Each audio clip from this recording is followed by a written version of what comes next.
The elevator doors opened with a soft chime, and Henry Martinez stepped into the marble-lined lobby of Harrison Industries, pushing his cleaning cart ahead of him. The wheels squeaked slightly against the polished floor, a sound that had become as familiar as his own heartbeat over the past 3 years. Before we jump back in, tell us where you're tuning in from, and if this story touches you, make sure you're subscribed, because tomorrow I've saved something extra special for you. He wore the same navy blue uniform as always, with Valley Cleaning Services embroidered in small letters above his shirt pocket, practically invisible to the executives who hurried past him toward their corner offices. What they didn't know, what nobody in this gleaming 40-story tower knew, was that the man emptying their trash cans had once been Dr. Henry Martinez, one of Phoenix's most promising pediatric physical therapists. They didn't know that his hands, now gripping a mop handle, had once guided paralyzed children back to their feet through innovative rehabilitation techniques that challenged everything the medical establishment believed possible. That morning started like any other. Henry arrived at Harrison Industries at 5:30, 2 hours before the first executive would step foot in the building. The early silence gave him time to think, and unfortunately, thinking was something he'd grown to dread. Every quiet moment brought him back to that terrible day 4 years ago, when 8-year-old Jessica Chen had suffered complications during one of his experimental therapy sessions. The lawsuit that followed had destroyed everything he'd worked for, even though the real cause of her setback was later discovered to be an undiagnosed heart condition that had nothing to do with his treatment. But the damage was done. His license was revoked, his reputation shattered, and his wife Rebecca left him, taking their house and half their savings.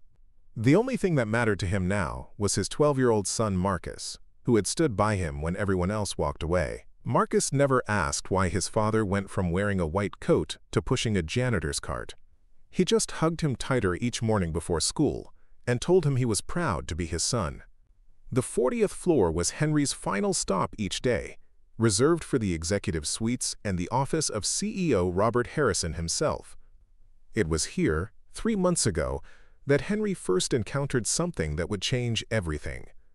He was emptying the wastebasket in Harrison's private conference room when he heard crying coming from the adjacent office.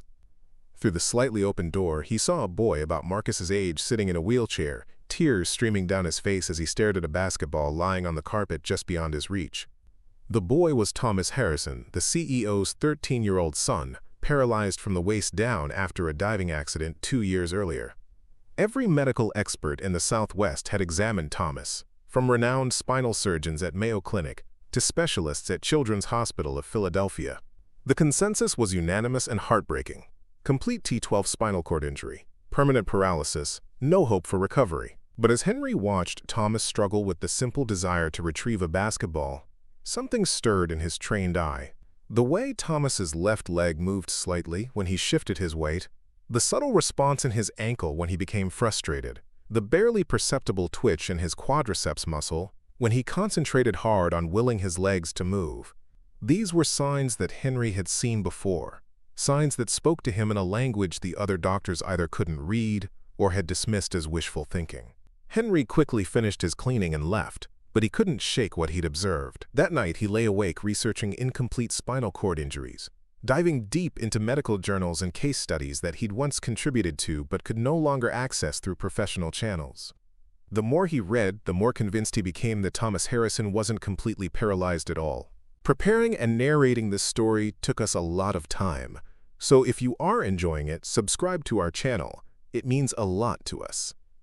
Now, back to the story. His spinal cord injury was incomplete, meaning some neural pathways remained intact, waiting for the right stimulus to reawaken them. The morning sun cast long shadows across the Harrison Industries parking garage as Henry pulled his 15-year-old Honda Civic into the employees section, far from the executive parking spots filled with luxury sedans and sports cars.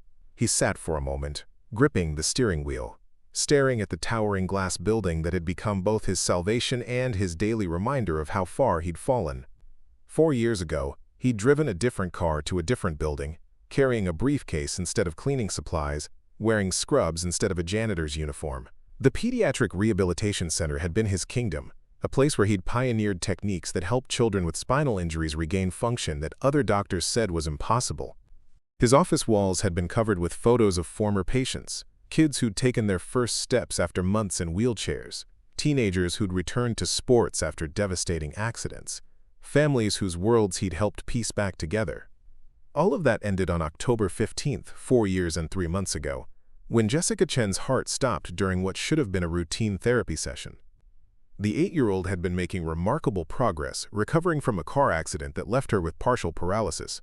But during their session, focused on reactivating dormant neural pathways, she suddenly collapsed. The ensuing investigation revealed that Jessica had an undiagnosed congenital heart defect that had nothing to do with Henry's treatment. But the timing was devastating. Her parents sued, the hospital distanced itself from his unconventional methods, and the medical board used the incident as an excuse to scrutinize every aspect of his practice. What hurt most wasn't losing his license or his career, it was the way his colleagues abandoned him.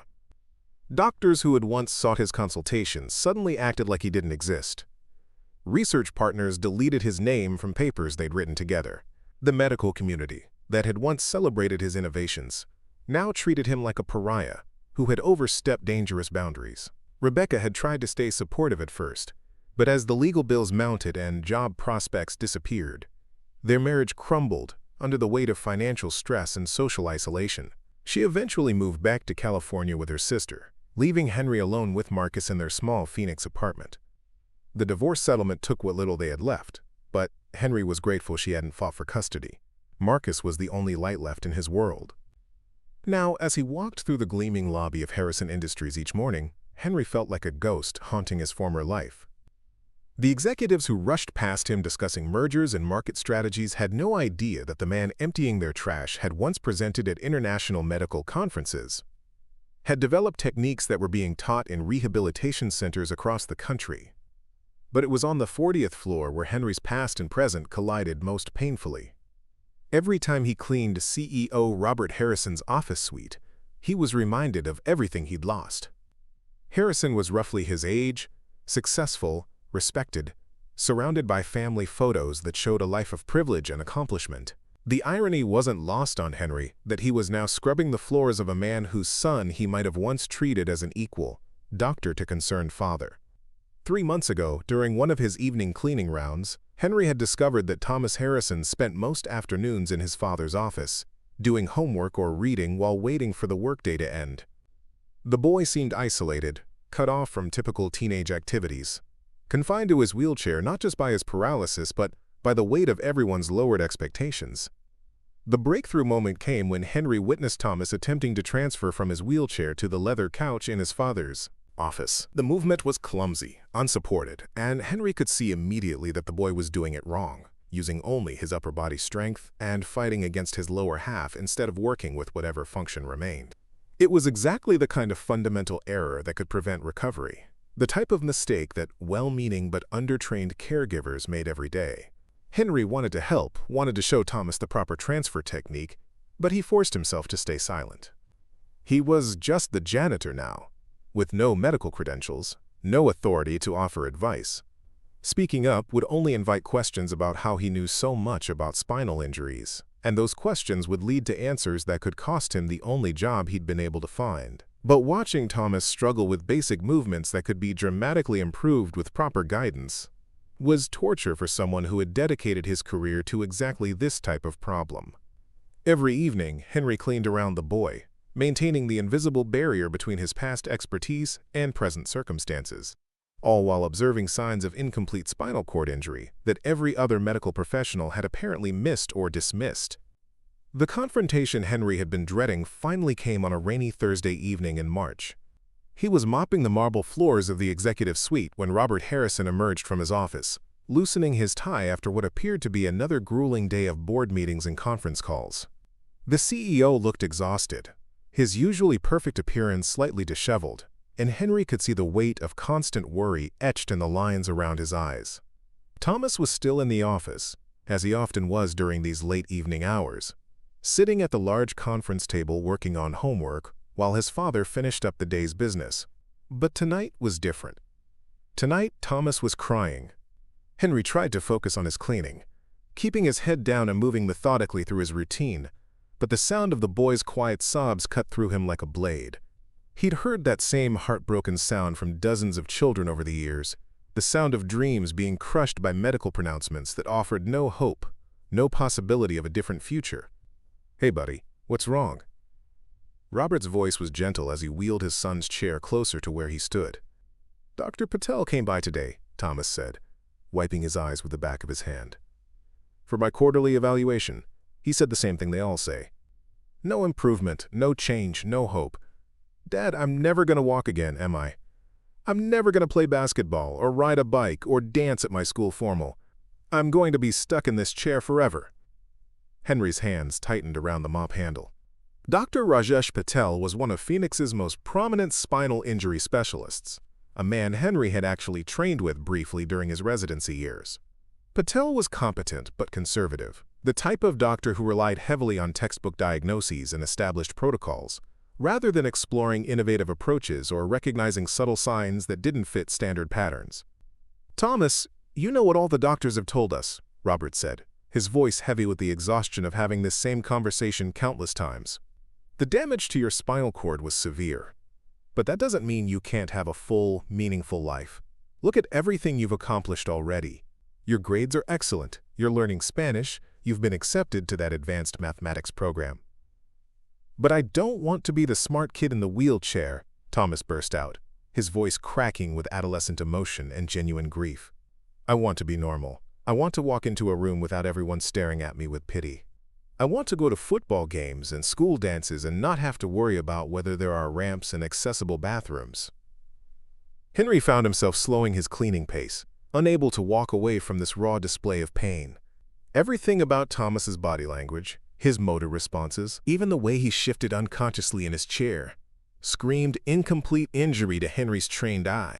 The subtle movements were there, the barely perceptible responses that indicated preserved neural pathways, but they were being ignored or misinterpreted by doctors who had made up their minds based on initial imaging and standard assessments. The worst part was watching Robert Harrison, one of the most powerful men in Arizona, completely helpless in the face of his son's suffering. All his wealth and influence meant nothing when it came to the one thing that mattered most to him. Henry had seen this dynamic before. Successful parents who could solve any business problem but were powerless against medical diagnoses that seemed set in stone. "What if we got another opinion?" Robert suggested, though his voice lacked conviction. "There are new research facilities in California, experimental treatments in Europe. Money isn't an object here, Thomas. If there's even the slightest chance." "Dad, we've seen 17 specialists," Thomas said, his voice now flat with resignation. 17. They all say the same thing. Complete T12 injury, permanent paralysis below the waist, adapt, and move on. I'm tired of getting my hopes up just to have them crushed again." Henry felt something break inside his chest. This was exactly the kind of defeatist thinking that prevented recovery. The self-fulfilling prophecy that occurred when patients and families accepted limited prognoses without question. He'd seen children with far more severe injuries make remarkable recoveries, simply because someone had refused to accept the conventional wisdom, because someone had looked deeper and seen possibilities that others missed. He was supposed to finish cleaning and leave, maintain his invisible status as just another member of the janitorial staff. But watching Thomas give up, watching a father's desperation, knowing that he might be the only person in Phoenix who recognized the signs everyone else was missing, Henry found himself stepping forward. "Excuse me," he said quietly, immediately regretting the words as both Robert and Thomas turned to look at him. "I'm sorry to interrupt, I couldn't help overhearing." Robert's expression shifted to polite confusion. The CEO had probably noticed Henry around the building, but had never actually spoken to him directly. In Robert's world, the cleaning staff were background figures, present but not really seen, certainly not expected to inject themselves into personal family conversations. "It's fine," Robert said carefully. Did you need something?" Henry's heart was pounding. He was about to cross a line that could cost him his job, his only source of income, the fragile stability he'd built for himself and Marcus. But looking at Thomas, seeing the defeat in a 13-year-old's eyes, he couldn't stay silent anymore. "I know this isn't my place," Henry began, his voice stronger now that he'd committed to this path. "But I've been cleaning these offices for 3 years, and I've watched your son during that time. I've seen things that might be significant. "What kind of things?" Robert asked, his tone shifting from polite dismissal to genuine curiosity. Henry took a deep breath. "Thomas, when you get frustrated or concentrate really hard, your left leg moves slightly. Not much, just a small contraction in your quadriceps muscle. And when you transfer from your wheelchair to other surfaces, there's definitely some sensation in your lower extremities. You compensate for it, probably unconsciously, but the response is there." The silence that followed was deafening. Thomas stared at Henry with wide eyes, while Robert's expression cycled through confusion, hope, and skepticism in rapid succession. "I'm sorry," Robert said finally, "but are you suggesting that 17 different specialists, including some of the most renowned spinal injury experts in the country, have all missed something that you've observed while cleaning floors?" The question wasn't asked with cruelty, but Henry felt the sting nonetheless. He understood exactly how absurd this must sound, a janitor contradicting teams of medical professionals with years of specialized training. But he also knew what he'd seen, and more importantly, he knew what it meant. "I understand how this sounds," Henry said. "But yes, that's exactly what I'm suggesting. Thomas doesn't have a complete spinal cord injury. Based on everything I've observed, he has an incomplete T12 injury with preserved but dormant neural pathways below the level of trauma. The right kind of stimulation therapy, the right exercises, the right approach to reactivating those pathways, and he could regain significant function." Robert stood up slowly, his expression hardening. "And you know this how? Exactly. Are you a doctor? Do you have medical training that qualifies you to make these kinds of assessments?" The moment of truth had arrived. Henry could back down now, apologize for overstepping, retreat into his role as invisible cleaning staff, and continue watching Thomas struggle with a misdiagnosis that was stealing his future. Or he could tell the truth and face whatever consequences followed. "My name is Dr. Henry Martinez," he said, his voice steady despite the earthquake happening inside his chest. "I'm a licensed pediatric physical therapist, or rather I was until 4 years ago. I specialized in spinal cord rehabilitation, specifically in developing techniques to reactivate dormant neural pathways in children with incomplete injuries. I've helped dozens of kids like Thomas regain function that other doctors said was impossible." The silence stretched between them like a taut wire. Thomas was staring at Henry with an expression of desperate hope mixed with disbelief, while Robert's face showed a complex mix of emotions that Henry couldn't quite read. "If you're really a doctor," Robert said slowly, "then what are you doing working as a janitor in my building?" Henry had known this question would come, but that didn't make it any easier to answer. "I lost my license after a patient died during one of my therapy sessions. It wasn't related to the treatment I was providing. She had an undiagnosed heart condition, but the timing was devastating. The medical board used the incident to shut down my practice, my colleagues abandoned me, and I lost everything. This job was the only work I could find that would support my son." "But you still believe Thomas could walk again?" The question came from Thomas himself, his voice barely above a whisper. Henry looked directly at the boy, seeing in his young face the same desperate hope he'd witnessed in hundreds of families over the years. "I believe your spinal cord injury is incomplete, which means some neural connections are still intact. With the right therapy, the right exercises, consistent work over time, you could regain significant mobility. I can't promise you'll be running marathons, but walking, standing, potentially even participating in adaptive sports, absolutely possible." Robert ran his hands through his hair, clearly struggling with whether to believe what he was hearing. "Thomas has been through intensive physical therapy, multiple rehabilitation programs. If what you're saying is true, why didn't any of those therapists see what you're seeing?"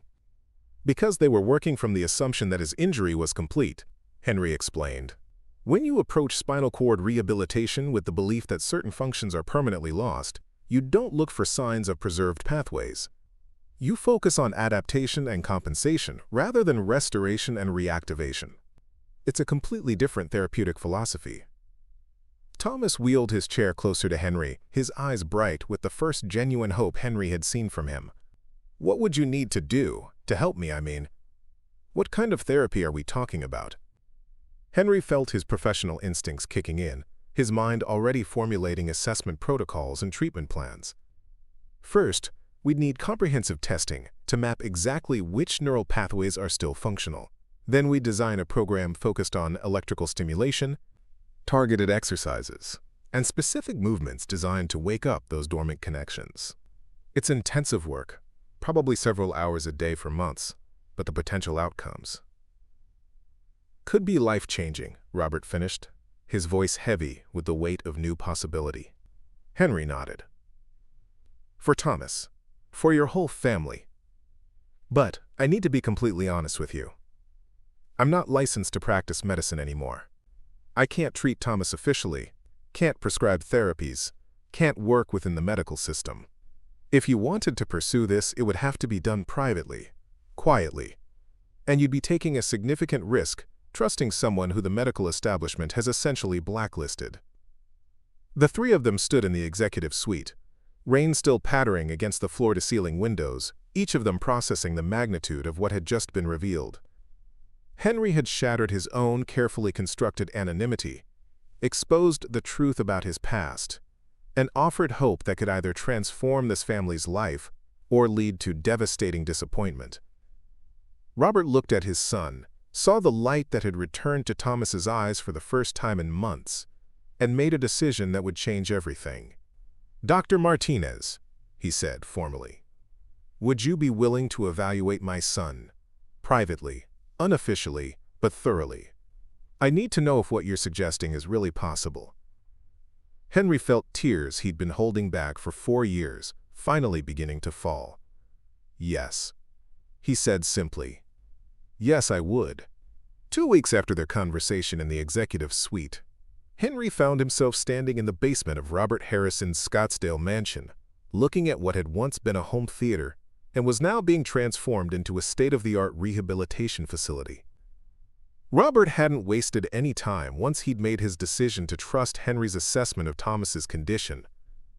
Equipment that would normally take months to acquire through medical channels had been purchased and installed within days, from specialized electrical stimulation devices to parallel bars designed for gait training. The transformation was remarkable, but Henry knew that all the expensive equipment in the world meant nothing without proper assessment and diagnosis.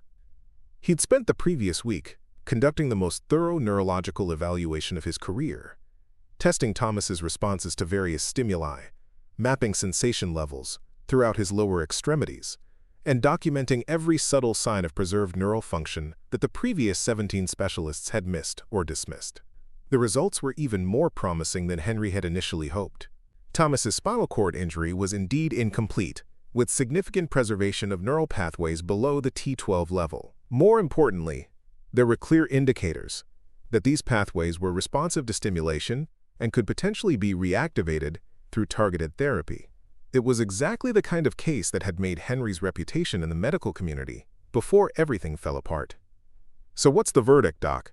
Thomas asked, wheeling himself into the new rehabilitation space with an energy Henry hadn't seen from him before. The boy had been through so many disappointments over the past 2 years that Henry could see him trying to protect himself from getting too excited. But hope was clearly winning the battle against caution. "The verdict is that your previous doctors were working with incomplete information," Henry said, spreading Thomas's test results across a table that Robert had set up specifically for reviewing medical documents. "Look at these nerve conduction studies. See these readings here? These indicate that approximately 60% of your neural pathways below the injury site are still intact and functional. They're just not communicating properly with your brain, because the trauma created inflammation and scar tissue that's blocking the signals." Robert leaned over the documents, studying the technical readouts with the same intensity he probably brought to quarterly financial reports. "And this scar tissue, it can be worked around?" "Not worked around," Henry corrected. "Worked through. The human nervous system has an incredible capacity for adaptation and healing, especially in younger patients. What we're going to do is essentially teach these neural pathways how to function again, how to bypass the damaged areas, and create new connections that can carry signals between Thomas's brain and his lower extremities." The therapy regimen Henry designed was unlike anything Thomas had experienced during his previous rehabilitation attempts. Instead of focusing on adaptation and compensation, They concentrated entirely on restoration and reactivation. Each session began with electrical stimulation therapy, using carefully calibrated currents to wake up dormant nerve pathways and encourage cellular regeneration around the injury site. The first few weeks were frustrating for everyone involved. Thomas would lie on the therapy table, while Henry attached electrodes to specific points along his legs and lower back, sending targeted electrical pulses through his nervous system. The goal was to create artificial neural activity that would gradually remind his brain and spinal cord how to communicate with each other. "I don't feel anything," Thomas said during their fourth session, his voice heavy with disappointment. "The machines are buzzing and clicking, but my legs feel exactly the same as they did before we started." Henry had expected this frustration. Neural regeneration was a slow process, often invisible for weeks or even months before sudden breakthroughs occurred. "Thomas, recovery from spinal cord injury isn't like healing from a broken bone. You don't see steady, measurable progress every day. The nervous system works differently. It builds up energy and capability silently, and then suddenly you'll have a moment where everything clicks into place." "But what if it doesn't?" Thomas asked, voicing the fear that Henry knew haunted every spinal cord patient and their families. "What if I go through months of this therapy and nothing changes? What if you're wrong about my injury being incomplete?" Henry paused the electrical stimulation and sat down next to Thomas's therapy table. "Then we'll have learned something valuable about your specific injury pattern, and we'll adjust our approach accordingly. But Thomas, I need you to understand something. I've been studying spinal cord injuries for 15 years. I've worked with over 200 children with various levels of paralysis. I've never been wrong about distinguishing between complete and incomplete injuries. Your neural pathways are there, they're functional, and they're going to respond to this therapy." The breakthrough came during their 7th week of treatment, on a Tuesday afternoon when Phoenix was experiencing one of its rare thunderstorms. Thomas was going through his usual routine of electrical stimulation, followed by assisted movement exercises, when Henry noticed something different in the boy's muscle responses. "Thomas, I want you to concentrate on your left foot," Henry said, adjusting the stimulation settings slightly. "Don't try to move it, just think about it. Visualize your foot flexing upward toward your shin." Thomas closed his eyes and focused, his face showing intense concentration. For several seconds, nothing happened. Then, almost imperceptibly, his left foot moved. Not much, just a slight upward motion that lasted maybe half a second, but it was unmistakably voluntary movement. "Did you see that?" Thomas's eyes flew open, his voice filled with excitement and disbelief. "Did my foot just move? I thought I felt something, but I wasn't sure if I was imagining it." Henry was grinning so widely his face hurt. "You weren't imagining anything. That was real, voluntary movement. Your brain just successfully sent a signal to your left foot, and your foot responded exactly as commanded." The progress accelerated rapidly after that initial breakthrough. Within days, Thomas was able to generate small but consistent movements in both feet.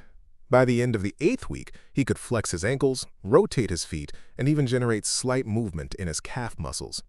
Each success built on the previous one, creating a cascade of neural reactivation that exceeded Henry's most optimistic projections. Robert had been skeptical but supportive throughout the early weeks of therapy, but watching his son regain movement that every medical expert had declared permanently lost was transformative for the entire family. "I need to ask you something," he said to Henry one evening after a particularly successful therapy session. "Why didn't you fight harder to clear your name after that incident 4 years ago? If you can do this, if you have this level of skill and knowledge, why did you let them destroy your career?" Henry had been expecting this question for weeks. "Because fighting would have required resources I didn't have. Legal fees, expert witnesses, time away from earning money to support my son. But more than that, the medical establishment had already made up its mind about my methods. I was pushing boundaries that made people uncomfortable, challenging established protocols that had been in place for decades. Jessica Chen's death gave them the excuse they needed to shut down approaches they considered too radical or experimental. But those radical approaches work," Robert pointed out. "Thomas is living proof of that." "Thomas is one case," Henry replied. "To change medical opinion, to get my license back, to be accepted again by the rehabilitation community, I would need dozens of documented successes, peer-reviewed studies, support from major medical institutions. That's not going to happen from the basement of your house, no matter how remarkable Thomas's recovery becomes. The conversation was interrupted by excited shouting from the therapy area. They rushed over to find Thomas standing upright in the parallel bars, supporting most of his weight on his own legs while using his arms only for balance. His face was flushed with exertion and triumph, and tears were streaming down his cheeks.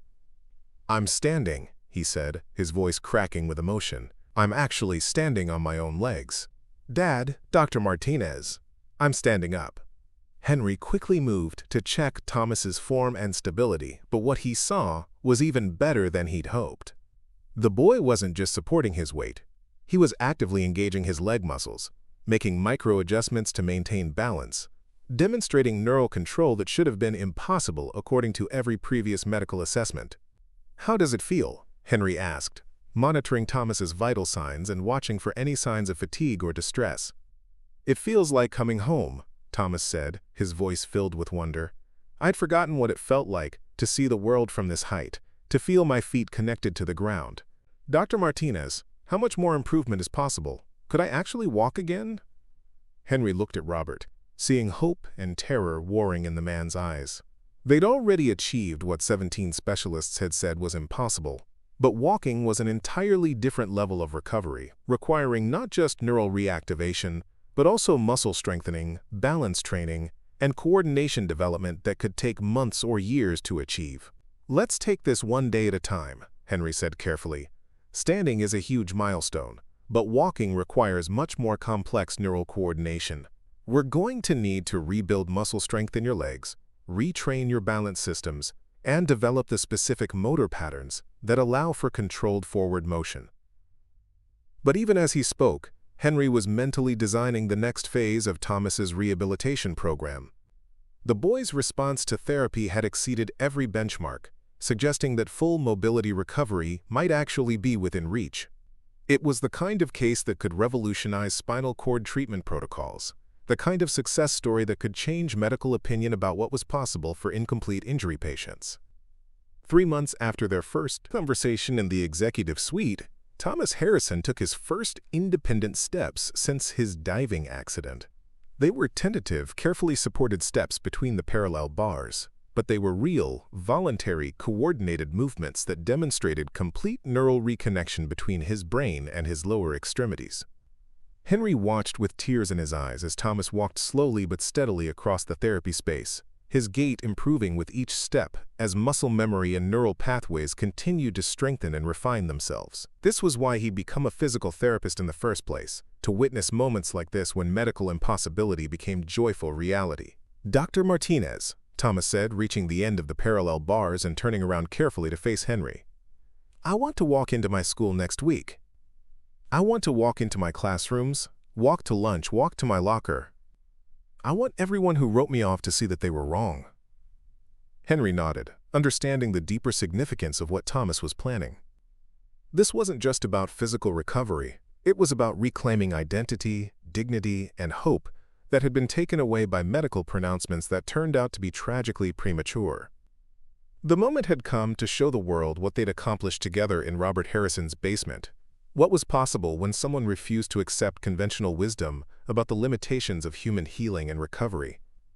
The Phoenix Convention Center had never hosted an event quite like this before. What had started as Robert Harrison's plan to quietly demonstrate his son's recovery had evolved into something much larger when word spread through the medical community about Thomas's miraculous progress. Dr. Rajesh Patel, the spinal injury specialist who had declared Thomas permanently paralyzed, had requested a formal presentation after refusing to believe the video evidence Robert had sent him. Now, on a bright Saturday morning in October, over 300 medical professionals filled the main auditorium. Neurologists, physical therapists, rehabilitation specialists, and spinal cord researchers from across the Southwest had gathered to witness what many were calling either the most significant breakthrough in paralysis treatment in decades or an elaborate hoax designed to discredit established medical science. Henry stood backstage, wearing a suit Robert had insisted on buying for him, feeling more nervous than he had during his original medical board presentations 15 years earlier. The irony wasn't lost on him that he was about to address many of the same colleagues who had shunned him after Jessica Chen's death, doctors who had dismissed his methods as dangerous and unproven. "You ready for this, Doc?" Thomas asked, adjusting the microphone clip to his shirt. The boy had insisted on walking onto the stage unassisted, wanting to make the most dramatic impact possible on an audience that included several of the specialists who had told him he would never stand again. "I should be asking you that question," Henry replied, checking his notes one final time. "Are you sure you want to do this? Once we go out there, there's no taking it back. Your recovery is going to be scrutinized, questioned, and probably challenged by people who have built their careers on the assumption that what you've achieved is impossible." Thomas's expression was calm and determined. "Dr. Martinez, 2 years ago these same people told my father to accept that I would never walk again, never live a normal life, never be anything more than a disabled kid who needed special accommodations for everything. Today I'm going to walk across that stage and show them exactly how wrong they were." The introduction was handled by Dr. Susan Chen, the head of Arizona's Spinal Injury Research Foundation, and, ironically, no relation to the Jessica Chen whose death had ended Henry's career.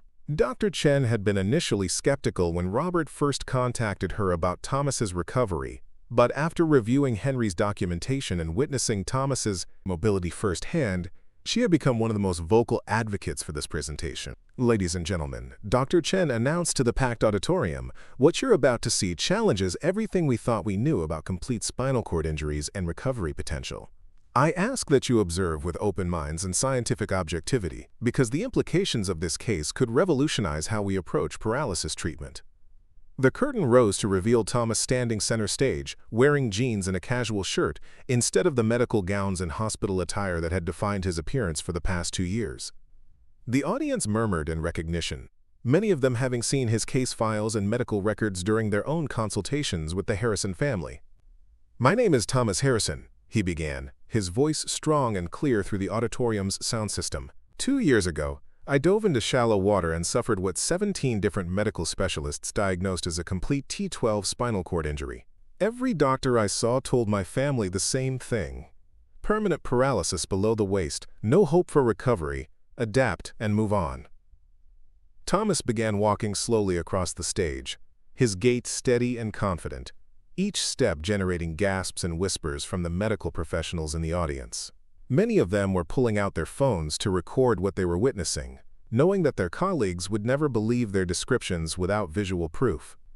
"But one person saw something different," Thomas continued, reaching the center of the stage where a chair had been placed. Instead of sitting down, he stepped up onto the chair, demonstrating the kind of controlled movement and balance that required complete neural integration between brain and lower extremities. Dr. Henry Martinez, who was working as a janitor in my father's building, recognized signs of incomplete spinal cord injury that every specialist had missed. The murmur that went through the audience was audible. Henry's name was known to many of the older physicians present, and the revelation that the disgraced therapist was behind this remarkable recovery sent shockwaves through the assembled medical professionals. Thomas stepped down from the chair and continued his demonstration, performing a series of increasingly complex movements that showcased not just basic mobility, but sophisticated neural control. He walked backward, turned in tight circles, stood on one foot, and even jogged briefly across the stage, each movement generating more amazed reactions from the audience. Dr. Martinez developed a rehabilitation protocol that focused on reactivating dormant neural pathways rather than accepting their permanent loss. Thomas explained, his breathing barely elevated despite the physical demonstration. Through targeted electrical stimulation, specific exercise sequences, and a therapeutic philosophy that refused to accept conventional limitations, he helped me regain not just the ability to walk, but complete functional mobility. Dr. Chen returned to the microphone as Thomas took a seat, finally, in the chair that had been provided for him. Thomas's recovery has been documented through comprehensive medical testing conducted by independent neurologists who had no prior relationship with his case. The results confirm complete restoration of neural function below the T12 injury site, with muscle strength and coordination testing in the normal range. The questions from the audience came rapidly and often skeptically. Several doctors challenged the original diagnosis, suggesting that Thomas's injury had never been as severe as initially assessed. Others questioned whether the recovery was truly the result of Henry's therapy or simply natural healing that would have occurred regardless of intervention. Henry listened to the challenges and criticisms from backstage, feeling the familiar weight of medical establishment skepticism that had crushed his career 4 years earlier. But this time was different. This time, he had irrefutable proof of his methods' effectiveness, documented results that couldn't be dismissed or explained away by medical politics and professional jealousy. "I'd like to invite Dr. Martinez to address these questions directly," Dr. Chen announced, and Henry walked onto the stage to face an audience that included both his harshest critics and, he hoped, some potential allies who might finally be ready to listen to what he'd been trying to tell the medical community for years. The stage lights were bright, but Henry could see faces in the audience clearly enough to recognize several colleagues who had abandoned him after Jessica Chen's death. Dr. Patricia Williams, who had removed his name from a research paper they'd co-authored. Dr. Michael Torres, who had publicly criticized Henry's methods in medical journals. Dr. Angela Foster, who had testified against him during his license revocation hearing. 4 years ago, Henry began, his voice carrying clearly through the auditorium without amplification. "I lost my medical license and my career because I was developing rehabilitation techniques that challenged established protocols for spinal cord injury treatment.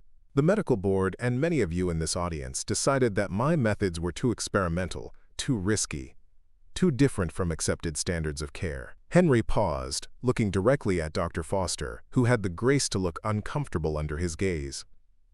"Today, you've seen the results of those supposedly dangerous methods. Thomas Harrison's complete recovery from what was diagnosed as permanent paralysis. But Thomas isn't unique. His case isn't a miraculous exception to the rules of spinal cord injury. He's proof that our understanding of those rules has been incomplete." The audience was completely silent now, hanging on Henry's every word. Even the most skeptical doctors present couldn't argue with the evidence they'd just witnessed, couldn't explain away Thomas's mobility using conventional medical understanding. "I'm not here asking for apologies or acknowledgement of past mistakes," Henry continued. "I'm here because there are thousands of patients like Thomas, people who have been told to abandon hope when that hope could be justified. Children and adults who are living with unnecessary limitations because the medical community has been too conservative, too afraid of challenging established thinking." Henry gestured toward Thomas, who stood up and walked to join him at the microphone. "This remarkable young man represents possibility that we've been denying to countless patients. The question isn't whether my methods work. The evidence of that is standing right here beside me. The question is whether you're willing to expand your understanding of what's possible in spinal cord recovery." The standing ovation that followed lasted nearly 10 minutes, but Henry barely heard it. He was looking at Thomas, whose smile was brighter than all the stage lights combined, knowing that they had just changed the conversation about spinal cord injury treatment forever.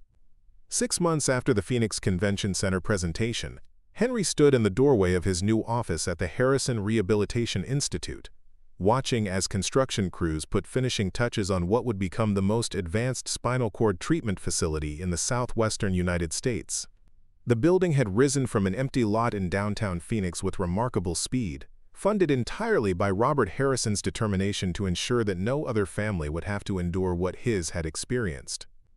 The office felt surreal after years of cleaning other people's workspaces. His name was etched in brass on the door: Dr. Henry Martinez, Director of Neural Rehabilitation Research.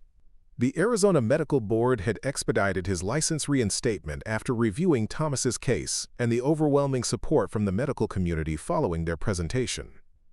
"Dad, this place is incredible," Marcus said, running his hand along the state-of-the-art equipment that filled the main therapy floor. At 16, Henry's son had grown into a thoughtful young man who understood exactly what this second chance meant for their family. "Are you nervous about opening next week?" Henry smiled, remembering a time when nervousness had paralyzed him with fear of failure. "Excited nervous, not scared nervous. There's a difference." The waiting list for the institute already extended 6 months, with families traveling from across the country seeking evaluation for children who had been told their conditions were hopeless. Henry had assembled a team of therapists and researchers who shared his philosophy that recovery potential often exceeded medical predictions, especially when approached with innovative techniques and unwavering determination. Thomas appeared in the doorway, walking with the easy confidence of someone who had never known disability. He was taller now, his frame filling out as he approached his 15th birthday, and he carried himself with the quiet strength of someone who had overcome impossible odds. "Dr. Martinez, my dad wants to know if you're ready for the ribbon-cutting ceremony," Thomas said, grinning at the formal title he still used despite their close relationship. "There are about 200 people gathering outside, including some reporters and a few of those doctors who said I'd never walk again." Henry nodded, straightening his tie. "Let's go show them what's possible when you refuse to accept limitations." As they walked toward the building's entrance, Henry reflected on the journey that had brought them to this moment. The Institute represented more than professional redemption. It was proof that setbacks didn't have to define destinies, that hidden talents could emerge from the most unlikely circumstances, and that sometimes the people who needed saving ended up being the ones who did the rescuing. The crowd outside erupted in applause as Thomas cut the ceremonial ribbon, his steady hands and confident smile serving as the perfect symbol for everything the Harrison Rehabilitation Institute represented. Henry watched from nearby, surrounded by his son, his new colleagues, and the family that had given him a second chance to change lives. Dr. Patel, the specialist who had originally declared Thomas's case hopeless, approached Henry after the ceremony concluded. "Dr. Martinez, I owe you an apology," he said, extending his hand. "And more than that, I'd like to learn. Would you consider allowing me to observe your treatment protocols? I think it's time I expanded my understanding of what's possible." Henry shook the man's hand, feeling no bitterness towards someone who had simply been practicing medicine according to the best information available to him. "Dr. Patel, that's exactly why we built this place. To learn together, to push boundaries together, and to give hope to families who deserve better answers than, quote, impossible."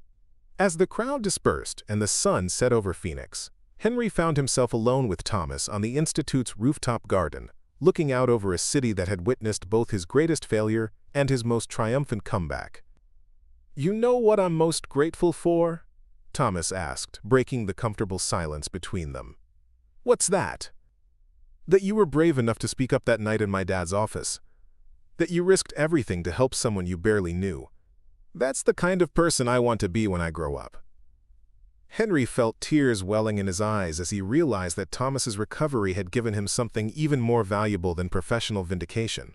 It had reminded him why he'd become a healer in the first place, and shown him that the most important transformations often happened in the hearts and minds of people who learned to believe in possibilities they'd never imagined. The Harrison Rehabilitation Institute would go on to help hundreds of families, pioneering treatments that became standard practice at spinal cord centers worldwide. But for Henry Martinez, the greatest success would always be the moment when a 13-year-old boy in a wheelchair taught him that hope and healing could emerge from the most unexpected places, and that sometimes the best way to find yourself was to help someone else discover what they were truly capable of achieving.